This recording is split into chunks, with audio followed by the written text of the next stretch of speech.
All right, well, I guess we can go ahead and get started. This is a pretty good crowd. Thank you for coming out to learn about writing for beginning strings. My name's Adam Eason, just in case you don't know me. I'm a cellist, composer, teacher, and my interest in composing for students goes back pretty far. In college, I kind of got it into my head that I was going to be a surviving musician nowadays, I needed to be more than just a performer because the competition is pretty fierce. Um, and it got even more of a pressing issue as I graduated. I graduated from Southern Methodist University in 2008.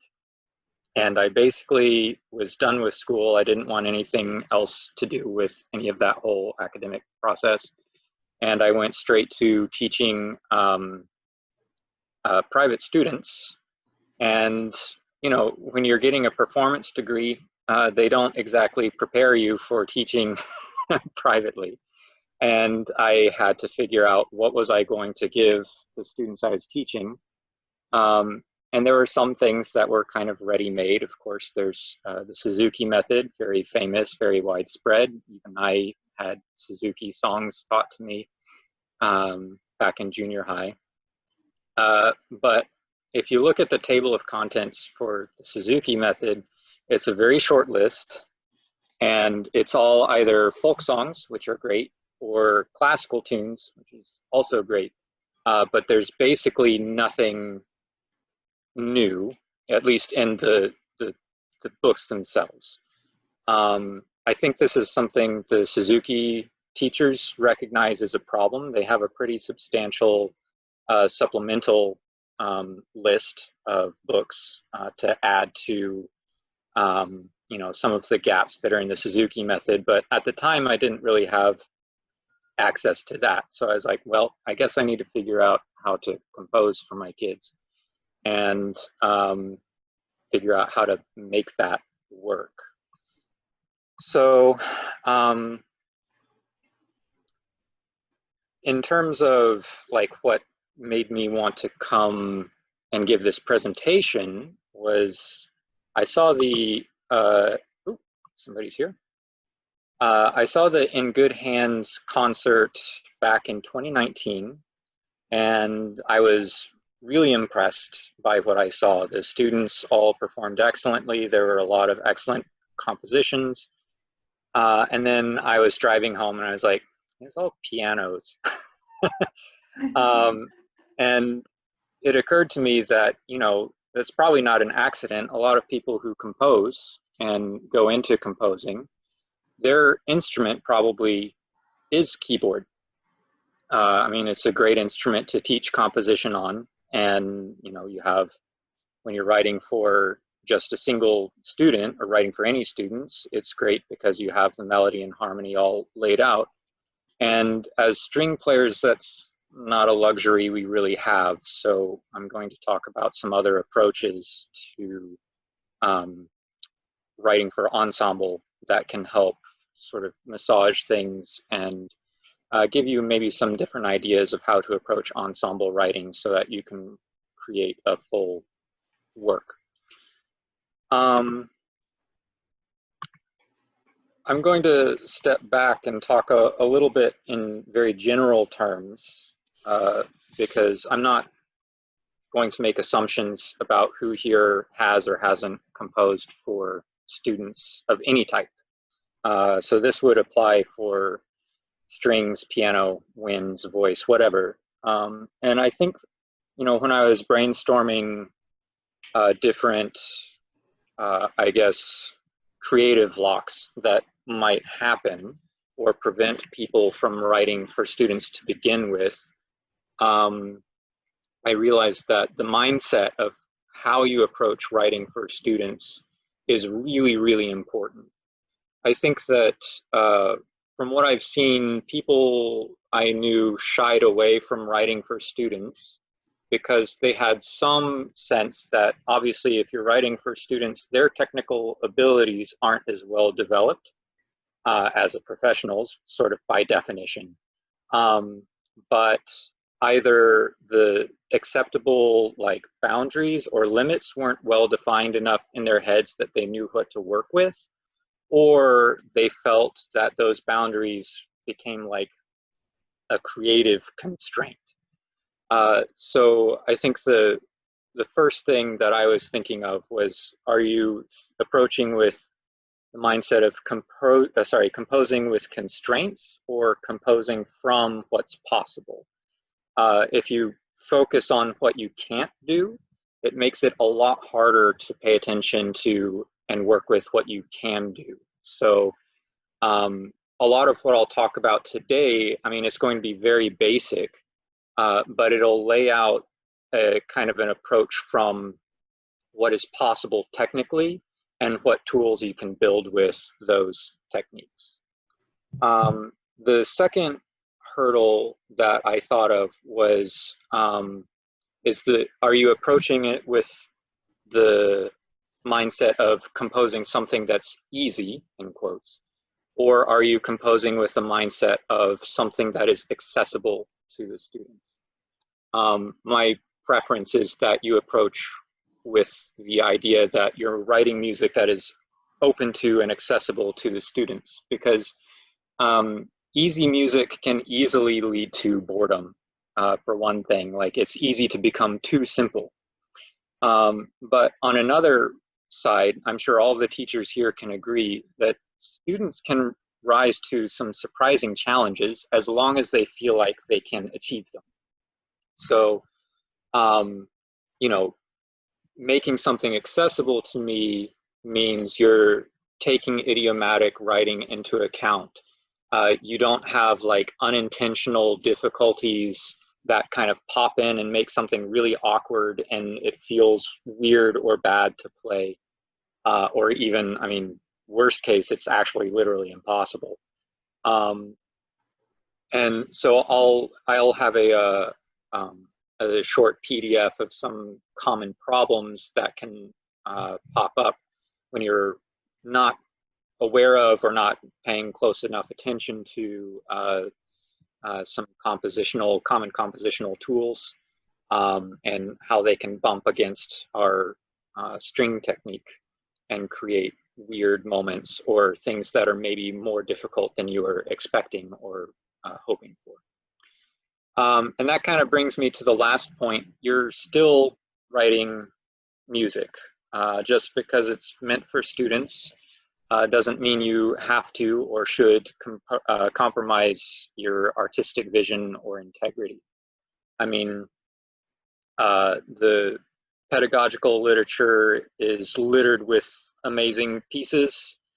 You can think of like the Notebook for Anna Magdalena Bach, Schumann's Album for the Young, you know, full of wonderful pieces for pianists, or Bartók's 44 duets for violin, a little bit more relevant to kind of today's discussion, where he lays out, sort of like Microcosmos for the pianists here, just a progressive step-by-step, starting from number 1, which is super simple, all the way to number 44, which is pretty intricate, and writing for pedagogical works for violin. And then the last example that I feel like is worth really chewing on, even though we might not all have the luxury that Benjamin Britten had. You know, I want you to consider what it meant that he included a boys' choir in his War Requiem, right? These are kids, they're students. Granted, they had every privilege to have access to the finest teachers and teaching tools available in England. But nevertheless, I mean, still children. And he had to find ways of making this really thorny, really long, difficult piece accessible to the kids he was writing for. A similar piece that Benjamin Britten wrote, Turn of the Screw, also includes 2 child sopranos, a boy soprano and a girl soprano part. And I think those 2 pieces are really well worth looking at to see how he approached those parts. And he had a lifelong interest in education, and he wanted to make sure that kids were included in even really heavy, serious music. But he had to be responsible when writing for them and what he could and couldn't give them. So we'll turn now to some more string-specific things. And when you're writing for strings, student strings, the first thing that I would say is really off the table is writing for a solo string part. You're not going to go into this writing a Bach suite. So you're going to be writing for some combination of strings or combination of instruments. I do want to make a distinction too between writing for small chamber music and writing for like a string orchestra or a string school program, or like Portland Youth Symphony or Bravo Youth Orchestra or something like that. Those are two completely different problems. And when you're writing for a string orchestra in general, and I know, Lisa, you and I have talked about this when writing for choral ensembles, that in general, if you're writing for a student ensemble, even if they are very good for their age level, you have to make the music a lot simpler than you would expect you would need to. And the reason has to do, you have so many more students and a lot more parts, and you have to get everybody on the same page. And that takes a lot more rehearsal time. So I kind of think of it like if you're writing for a string trio, it's a little bit like writing for a boat. Whereas if you're writing for a student string orchestra, that's a lot more like writing for a tanker or something, right? You have a lot more weight to move around, and you need a lot more rehearsal time to compensate for that. Not to mention, orchestra directors are very, very busy people and very stressed out most of the time during school, so that adds to it as well. So most of my examples today, actually all of my examples today, are going to be for either duets or for trios, and they're going to be for just cellos.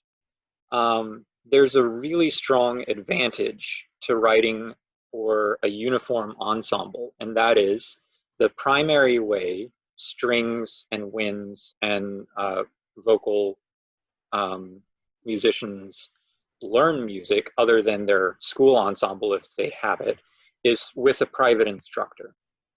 And if you write a duet that is two violins, that's perfect, because the violin teacher can take one part, the student takes the other part, they play it together, and they have a full piece of music right there to go. And I would say probably up to maybe like a trio or a quartet. Quartet's probably about where I would top it out if you have like 4 violins. A lot of studios can get pretty large. Some people focus exclusively on teaching privately. And so they can have up to 40, 50 students, and getting a quartet together takes a little bit more effort, but it wouldn't be that challenging. As opposed to something like an octet, suddenly the coordination issues are a little bit more of a problem. So that's something to think of. Of course, you can still write for mixed ensembles, but you want to be very clear that the opportunity to have your music performed exists. So a few different teachers, or a teacher who's willing to go out and draw on their own network to find other students to fill in your student ensemble. Once you've got your ensemble instrumentation set, it's a good idea also to think of what levels are you writing for? Not just like, oh, I'm writing for 3 level 2 cellists, whatever that might mean. But also, like, there's an increasing demand for ensemble pieces that have kind of multiple tiers of difficulty, so that students, beginning students can play with advanced students. And, you know, this is also really important nowadays because, like, you don't know who is available, right? I mean, the quarantine issue kind of scattered everybody to the seven winds, and now we're kind of trying to figure out, like, well, who's even here and who can come, who's comfortable with showing up. We'll see if that trend continues to hold in the future, but I kind of expect it will. It was something that was already on my radar before the quarantine, and talking with some of my other musician friends, it's kind of been percolating for a while. That said, you can also totally write for students and their teacher. And this is another great option because you can take this student part and you know, make it simple enough for the student to play, or, you know, accessible enough for the student to play.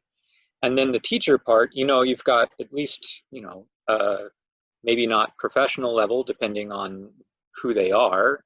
They might be more teacher focused or more performance focused. But you know, somebody who's got really high level of chops, and so you can give them a more complex part to help fill in the musical gaps. And then finally, there's the traditional, you have a solo instrument plus a keyboard. And you know, the Suzuki books, that's basically most of the Suzuki, kind of traditional Suzuki parts. It's your violinist with a keyboard. They've since been filling in with more like cello quartets or viola trios or things like that. So those are available as well. But kind of the starting point, and a lot of the recitals are you have a solo instrument plus a keyboard, and you know, that's a perfectly acceptable way of going about things.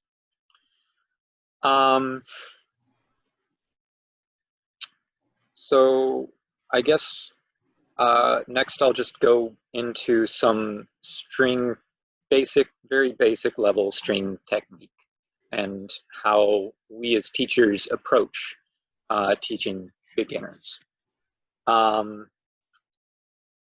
All of the strings, modern strings today, have 4 strings. Violins, violas, and cellos are tuned in fifths, and the basses are tuned in fourths. The violins are tuned in from bottom to top. G, D, A, and E is the highest string. Cellos and violas have C, G, D, and A, again from lowest to highest. And then bassists have E, A, D, and G. And Ted should have a link somewhere, the Dropbox link. I went ahead and put the link into the chat. So if you can get to the chat window, it's got the link to the Dropbox there. And I'll also throw it open on my screen share just in case. Let me pull that up here. A little bigger. Unfortunately, I don't have the basses finger patterns on my sheet that I have, but the sheet that I've given out has each string. The first bar of each line is kind of a gamut of all of the possible pitches that can be found in each position, which I'll get to in just one second, and then a collection of finger patterns that can be built on those strings. So you have the 4 strings, and when students start out, we give their fingers numbers, just like keyboard, but we start from the index finger. So 1, 2, 3, and 4 is the pinky. And their first position that they learn is when the first finger is placed a whole step up from the nut, from the top of the string. And you can see that Like if you look at that first violin line, the first pattern that is built, you have the open E as the first note, and the second note, F sharp, would be played with the first finger. It occurs to me I probably should have included fingerings on that. I can email Ted another copy that has fingerings for anybody who wants a more detailed sheet. Once their first finger is in place, the other fingers for violin and viola are arranged in some combination of whole and half steps. So their hands are going to have different spacings, the half steps between two fingers that are close together, and the whole steps between two fingers that are far apart. And those patterns like this will kind of have to be programmed into their hands. Skipping down to the cellos, you can see, ooh, what is my thing doing? Page 3. You can see I've included a rest to help drive in the point that because of the longer strings, our hand span, the interval span that our hand can comfortably contain, is only a fourth instead of a fifth. And so we only ever have a whole step spacing between the first and second finger, and only for one of or two of the patterns. All the others, we have what we call the closed position, and the first finger will be a whole step up, and then all the rest of them will be half steps. So the patterns like that whole step, half step pattern, on the A string, you have A, B, C sharp, D. The finger pattern would be open A, first finger B, third finger C sharp, and fourth finger D. The other two patterns at the end, whole, half, or sorry, half, whole, whole, and three whole steps in a row, we'll use this extended pattern. And for the basic patterns in these extended patterns, the second finger is kind of left out. And so you end up using your first, third, and fourth fingers. But that doesn't mean you can't use that second finger as well. Or sorry, I did a dyslexia thing. The third finger is left out. So first, second, and fourth fingers are used. You could still, for example, get a augmented second from B flat to C sharp using first and third finger. It's just less common. And so that'll come up for maybe more intermediate or advanced players. So this is like the basic list. And then speaking of basses, like I said, I didn't get them onto my sheet in time, but their hand span is even shorter. So they only have a hand span of a third. So you'd have, let's say, open A, first finger B, and then fourth finger C sharp. And then the half step in between, the second finger would play the C natural on that string. So that's kind of. Can you say again what was the close position? Was that the one where the first finger is a half step away from the open string?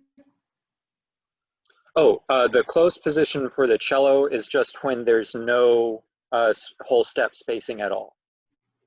So each finger is spaced a half step apart. Oh, and then we say that when you have that extension between 1 and 2, that's our extended position.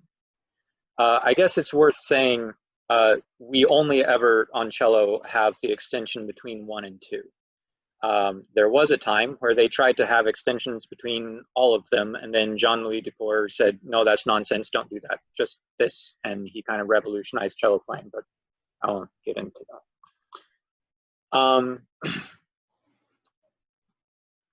From there, the other half of cello technique is the bow. And the bow is probably the most complex thing that we have to deal with.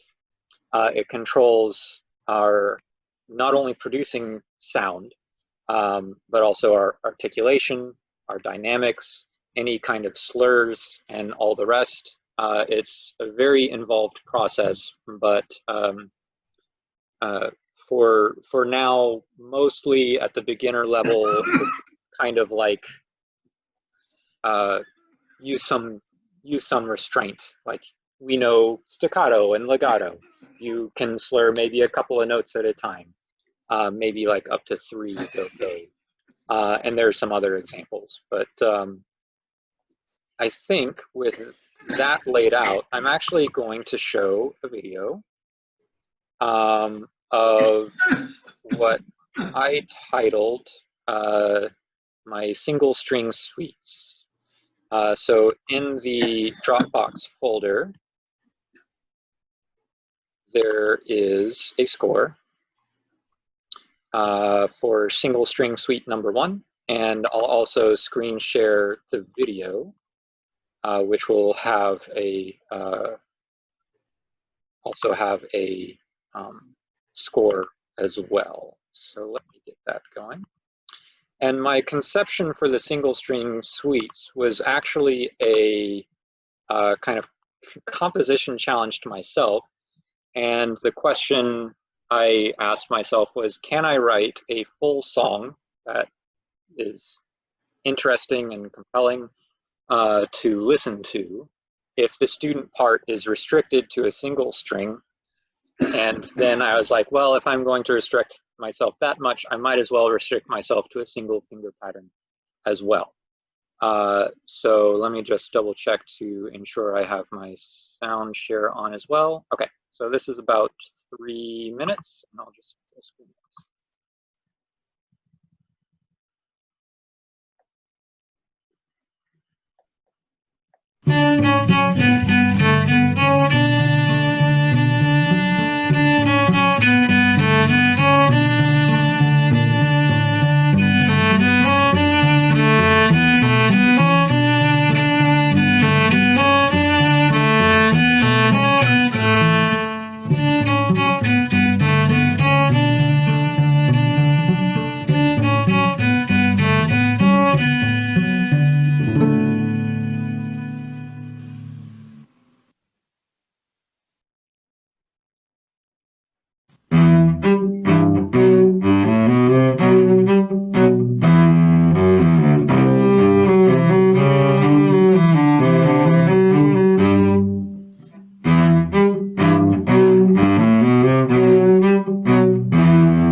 Woohoo! Thank you.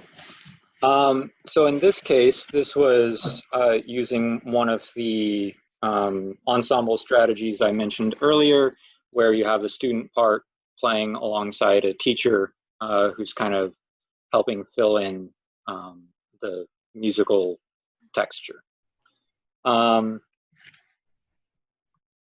Oops, sorry, I'm a little lost on my screen. There we go. Okay. That then brings us to, well, if we've got one string, we don't want to totally limit ourselves to that. So if we expand out and include two adjacent strings, what do we have access to now? And in particular, we have access to a full octave range. So from one open string to the octave will be on the string higher, the adjacent string higher. And one question that I have seen kind of come up from like beginner composers on various internet forums is like, what keys are good for writing for strings? And it's, you know, it's an understandable question, like you get where they're coming from. Obviously, strings like playing in D major better than E flat minor, generally speaking. But it's also kind of coming at it from, I think, the wrong angle. For one thing, you can have like first Twinkle Twinkle Little Star in the cello book is in D major. It's perfectly acceptable, playable. But you know, one of the hardest cello concertos in our repertoire, you know, the Haydn Cello Concerto in D major is just like brutal and crazy. So it's not really about the key, for one thing. But for another, I think it sort of adds constraints that don't need to be there. It sort of like comes from a starting place of major minor tonality, and that's, if you want to write in D major, great. But I think it's important to keep finding ways of broadening our horizons of what's acceptable for student writing.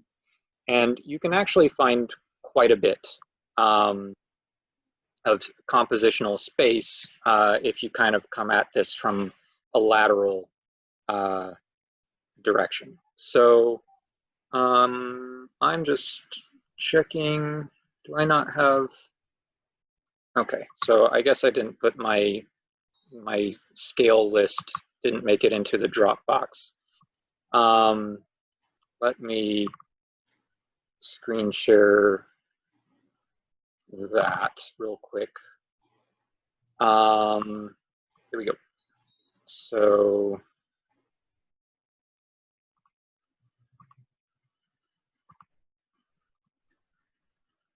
all right.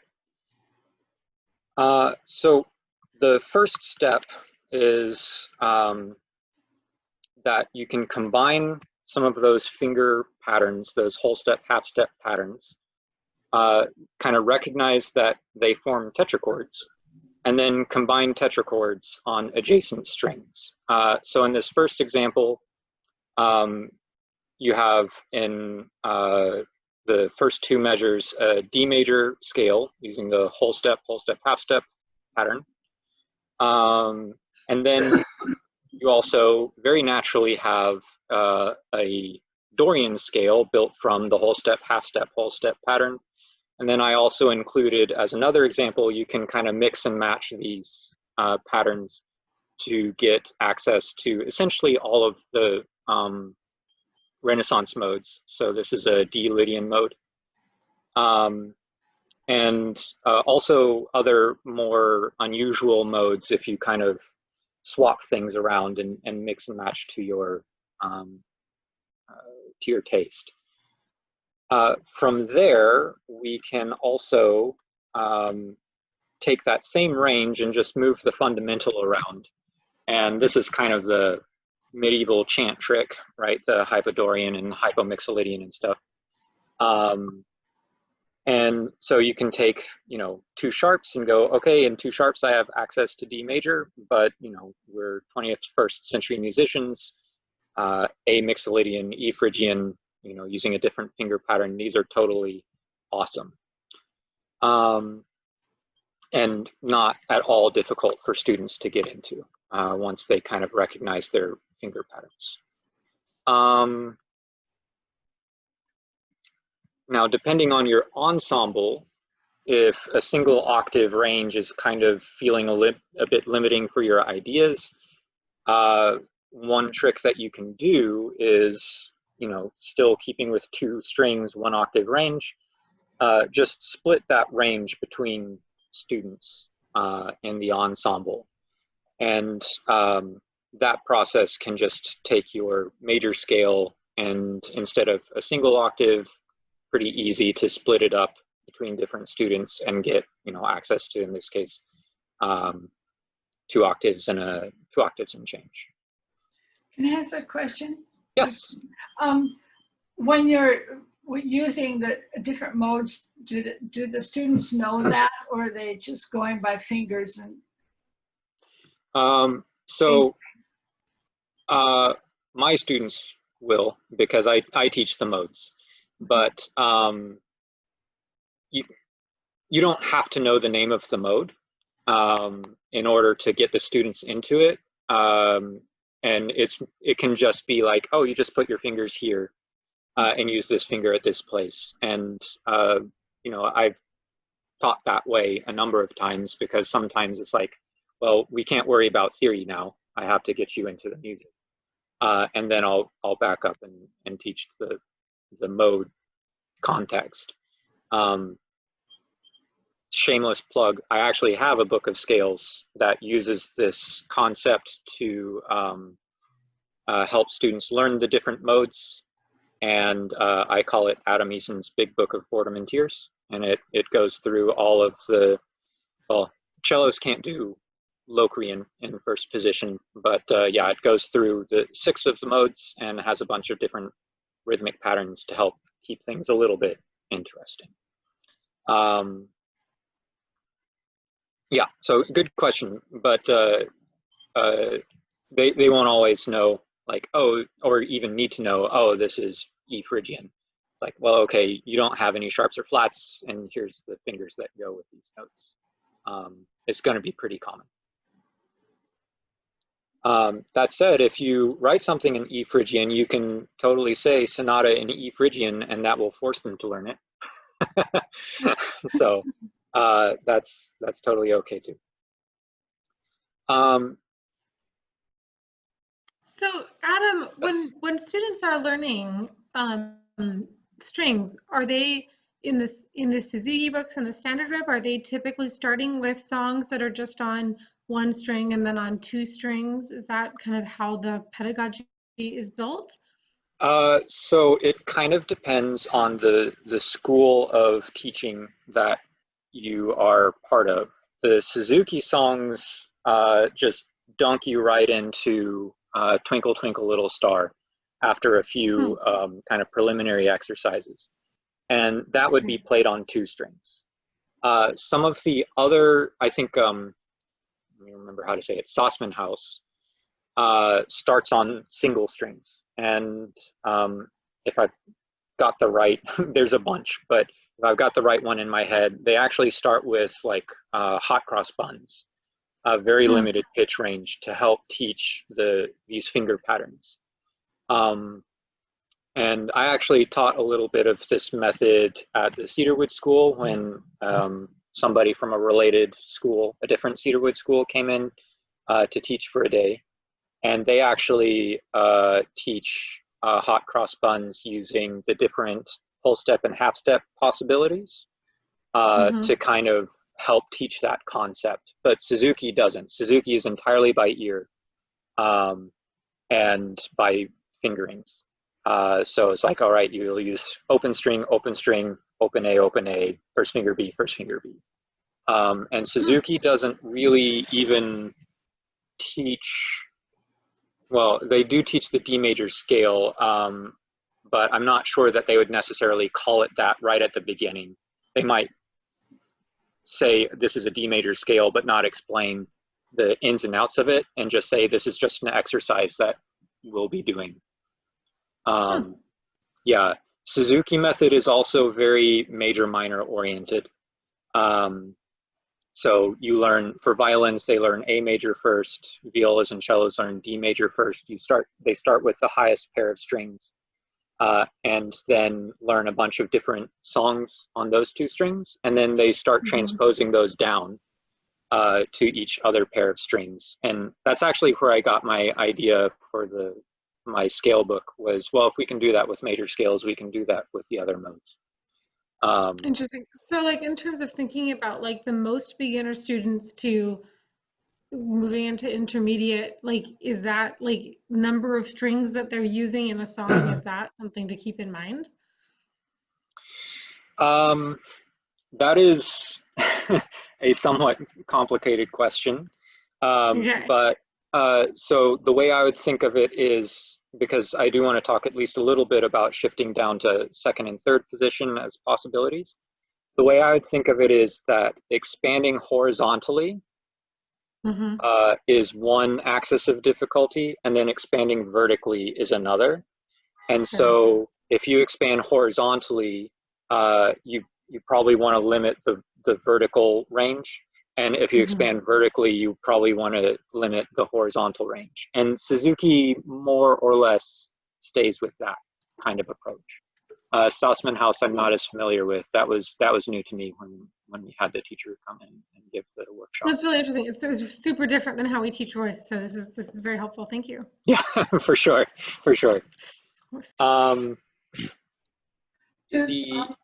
Oh yes, Liz. Do schools use the essential elements anymore, or? Oh yes. Okay. Oh my yes.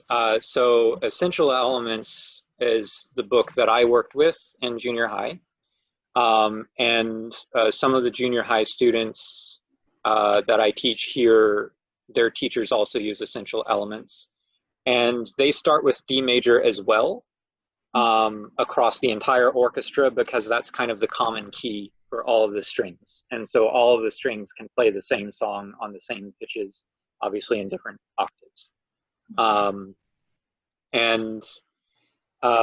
And then they gradually teach the different keys kind of as necessary to the different sections as they come up. So Essential Elements is still common, especially I know it's huge in Texas where I went to school.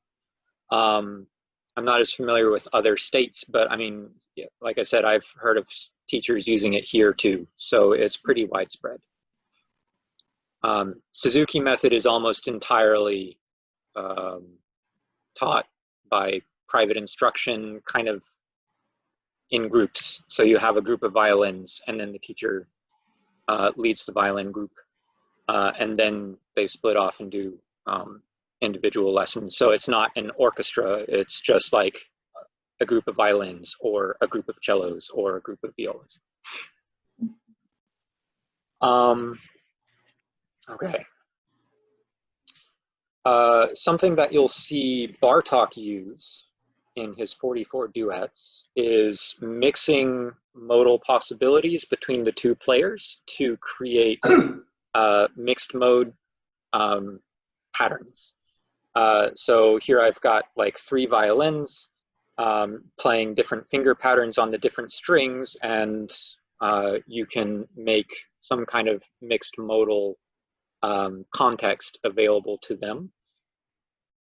I will put out a little word of caution. I actually used the 44 duets, Bartók's duets, to teach some of my cellos. I made some arrangements of them, transcribed them, and some of them really took to it and thought it was kind of neat, and others were like, this is a little weird, and had a much harder time getting into it. So that's kind of student dependent. Yes, Liz. I wondered about that there earlier on, if their ears were and their psyche were accepting of dissonance. I know I'm working with my grandson as a cello student, and he's really likes to just stick what he's doing with an orchestra, and not he's just doesn't like dissonance or anything different than that. Yeah, no, I mean, there is a developmental kind of scale that happens, kind kind of graduating slowly from like the pentatonic scale for some reason seems hardwired into children's brains, and then going into diatonic stuff and gradually increasing in dissonance acceptability. I was using the 44 duets with 7th graders, and at that point it was kind of a mixed bag. And some of the 8th graders, I think, were, by that point, they were pretty much fine with it across the board, with a couple of exceptions who I think were just, they knew what they liked. And it's like, well, I don't know about this. This is a little too weird for me. Mm-hmm. But it is possible. And if you have some adventurous students around, then this is available. And I think it's one of the like first 3 or 4, I have to double check the number, where Bartók throws in a mixed mode situation where one of the violins is playing like E naturals and the other is playing E flats, and they kind of have clashing moments where they're playing that minor second a number of times. And that was one of the sticking points for some of my students, was like, I don't know about this. And then I'm kind of keeping an eye on the time. I guess I have 10 minutes, so I'll have enough time to share my two other examples, maybe. One other thing that you can do, if you want more complex scales, you can imply a complex scale by splitting it up like subsets across the instruments. Now, the whole tone scale for cellos isn't playable without some shifting. For violins, it's basically the same. So nobody has, in the very beginning level, access to the whole tone scale on their own. But you can find whole tone sets, partial sets, in those finger patterns, and divvy them up between different parts, and kind of create a whole tone feel across the entire texture. You can also do the same with the octatonic scale, although you have to be a little bit trickier about it, and I wouldn't recommend it for beginners, maybe like getting into the intermediate level, because in particular for cellos, they'll have to start going between extended and closed positions, and that takes some training to really get used to that. But I've included a few possible options. You can probably find your own.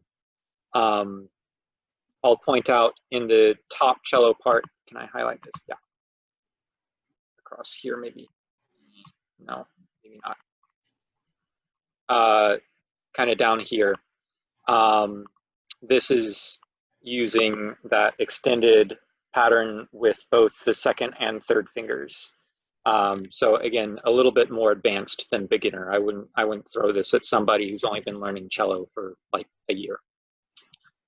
So let's hear some of this in action.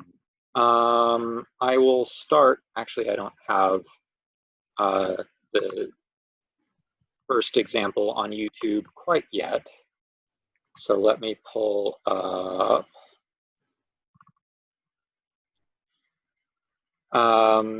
In the Cascadia handouts, this will be the prelude, if you'd like to open that. And this one's still getting hashed out in the recording. I winced a little bit. I've learned a lot about recording since I posted that single string suite and was hearing some audio clipping, and I was like, well, that's on forever now. But this one is the prelude. It uses a student cello part and a teacher, or maybe an advanced student. It is in D major. It's from a collection that I call the modal melodies, where, unlike the single string suites traveling across one string at a time, this stays on one pair of strings and explores each mode on that pair of strings. So this is the prelude, the first mode, and I will try and share this screen. It'll just be a Audacity file, basically. There we go. And that should give you the music as well.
Thank you. So you can kind of hear some of the reasons why that's still a work in progress on the recording, but should give you an example of, like, this would be maybe somewhere in the second year for cello. They might be able to start tackling the student part. It is a little more complex because of the slurs, and it's a lot more string crossy, which I'll get into in a second, but they should be able to start tackling that.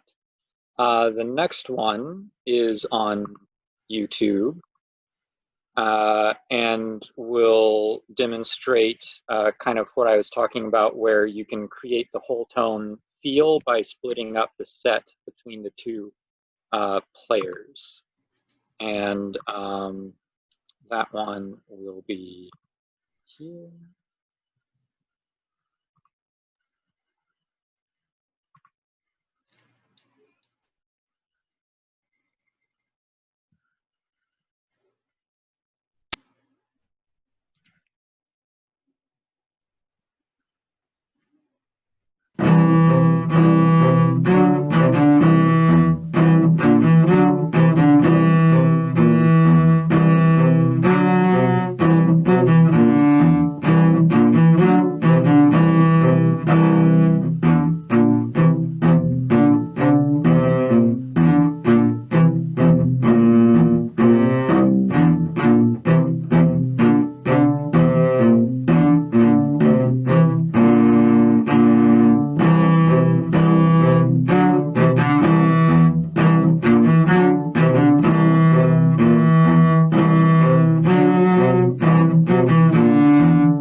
Okay.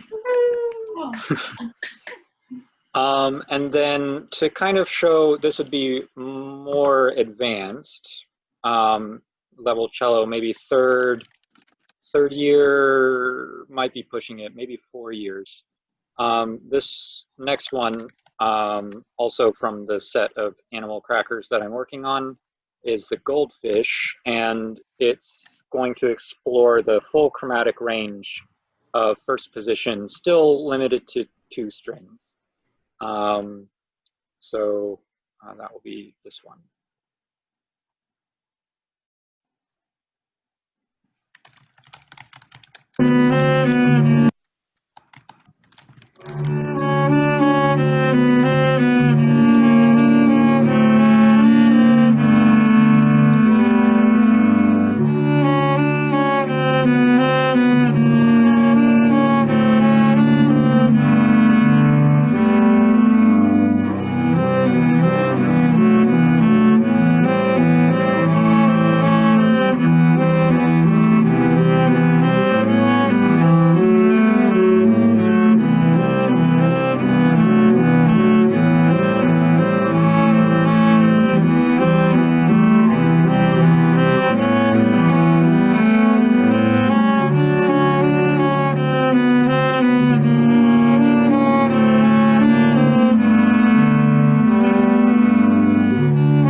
Thank you. So I guess with the last few minutes that I have, since we started a little late, I just want to talk about a few other possibilities. In the finger pattern sheet, you'll notice I also included second and a little bit of third position. When we move our hand farther down or up the string to get access to different notes on the string, that movement is a shift. And as a composer, it's really important to be aware of where those shifts happen. And especially for beginners, because it's easy to trap yourself into a musical idea that ends up forcing a student to shift back and forth because they don't have access to a higher position that might allow them to make that pattern easier. And I'll show you that on the last sheet in a second. And then with the example that I just played for y'all, Goldfish, I did want to talk a little bit about intonation because it's kind of a peculiar problem for strings. Unlike the voice, the strings have specific targets that they can physically aim at. Whereas like if you're singing, it's all in your throat and you just kind of have to really keep your ears open and listen. But you know, when you start with beginning students, you know, you give them some tapes that get taped onto the fingerboard, and that gives them a place to kind of aim at and have at least some sense of where their fingers are supposed to go, because we don't have frets. But any teacher who's, you know, doing a good job will make absolutely clear to the student the tapes are just approximations, and very minuscule kind of placement errors can create intonation wrinkle. So Goldfish wouldn't just be difficult for a student. Like I said, a third-year student might actually know and be able to read that work. Processing the intonation to play it effectively and get these kind of dissonant chords and intervals in tune is a slightly different matter. They could do it, but it would take a lot of rehearsal time, and you might want to be sure they have the focus for that. So that's why I was kind of a little wiffle waffly. Is like, well, third year, yeah, maybe. It's like, no, maybe more like fourth. So the more chromatic things get, the more dissonance things are. You know, it's sort of a midpoint between like piano, where you have a key, you play it, and the pitch comes out, and whatever comes out is what you got. And then at the other end of the spectrum is the voice, where you don't have any physical orientation whatsoever. So we're kind of in between there, and learning to fine tune your finger placement for intonation is a lifelong irritation. And so that will kind of bring me to the last handout that I've got, which is the common difficulties and problems sheet that you might want to keep in mind when you're writing for beginners. All of my examples mostly are for cello because of expediency for myself. Because of the way our strings are laid out in fifths or fourths for the bass, transposing by octave is a little bit, you have to pay close attention. Because unlike the piano, where you transpose by an octave, it's the same fingering, just in a different place. For strings, it will end up with a completely different fingering. And as you can see from that first example, might not even be in range of the student's kind of positional knowledge. So example 3, you would have to know up to fourth position. to play those same pitches as number 1 up an octave.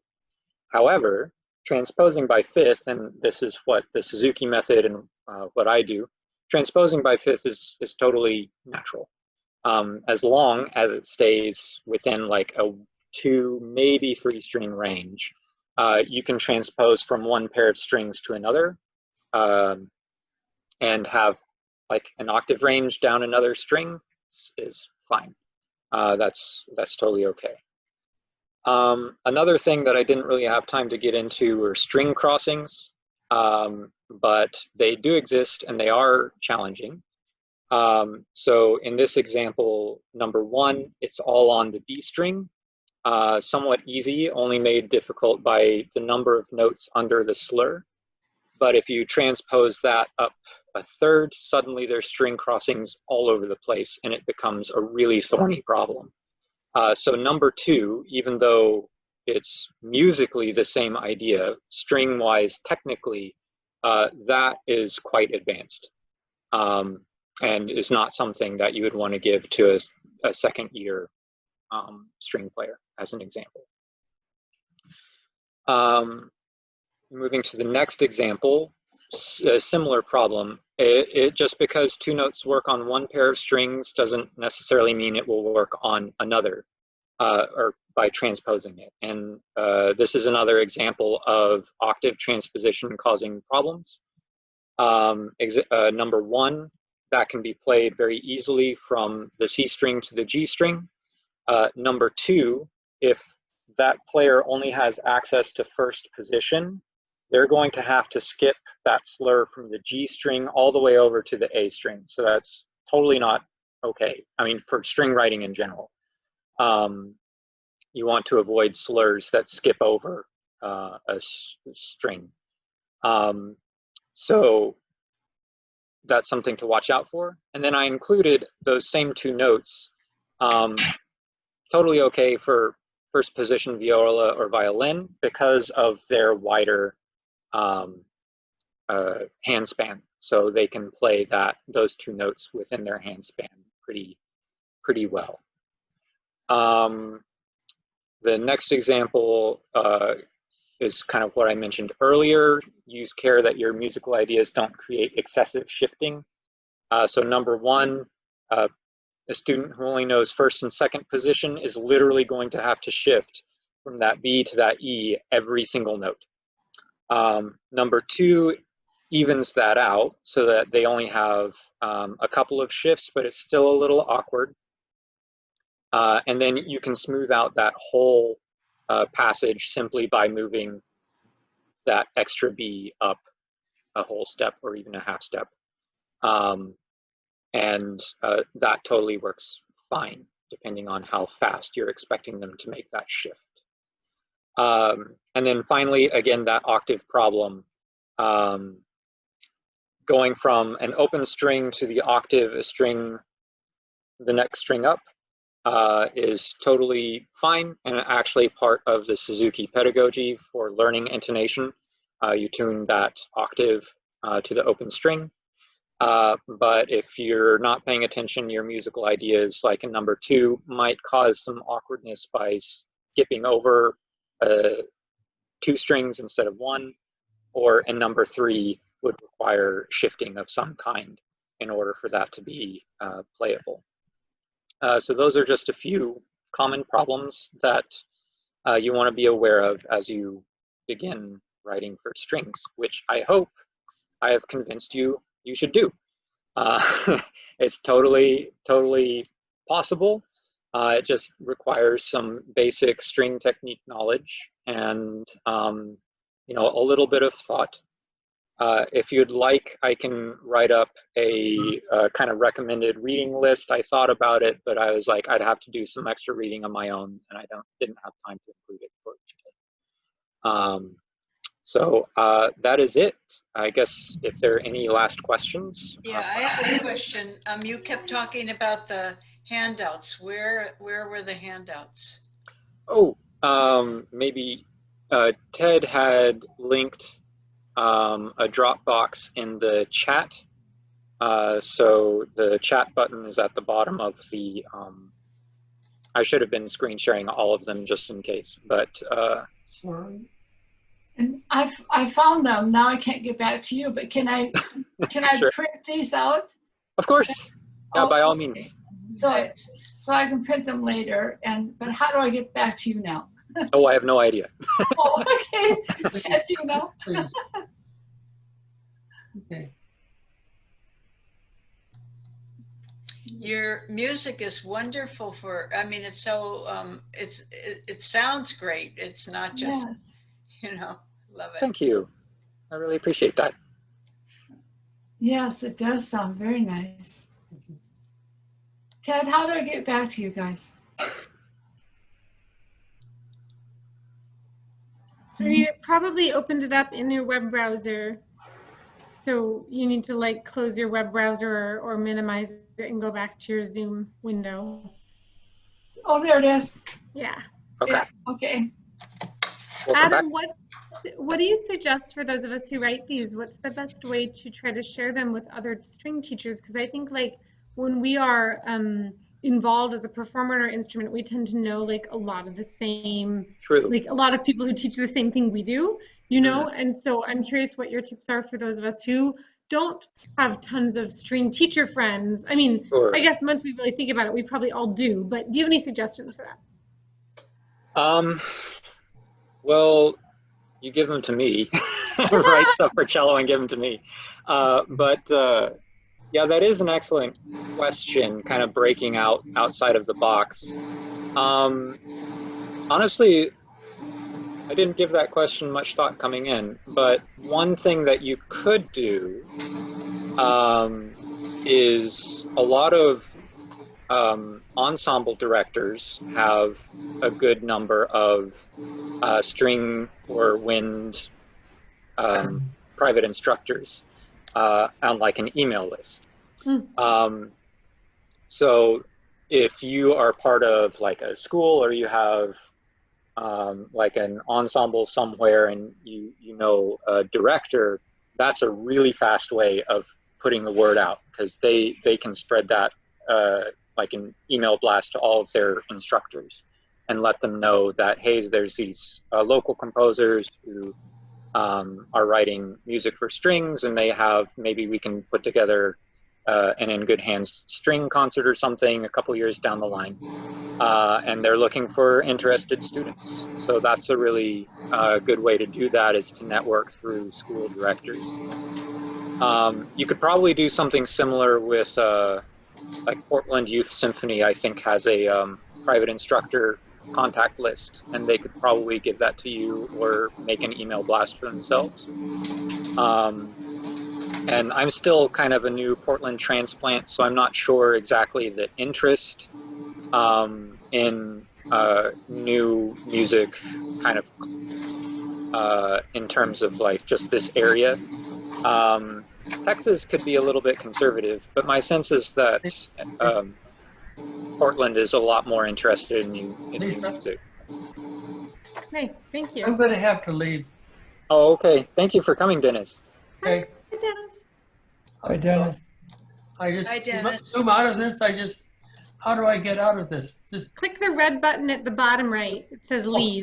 wait a minute, bottom right. Bottom right, there will be a leave I button. got it, It's okay. red. Okay, leave meeting. Yeah. Have a good night. Good night. And that's it? Yep. Just It'll click ask that. you one more time if you want to leave, and you'll click yes, I do, or it'll be another red There button. you go. There you go. All right. I'm glad he made it. Yes. Good. Yes, finally. Yay. Difficulties, goldfish. Yeah, I think it would be great for us to look at doing an In Good Hands concert, include strings. We've explored that several times. I don't think we've gotten it quite to work out so far. Yeah. I imagine it.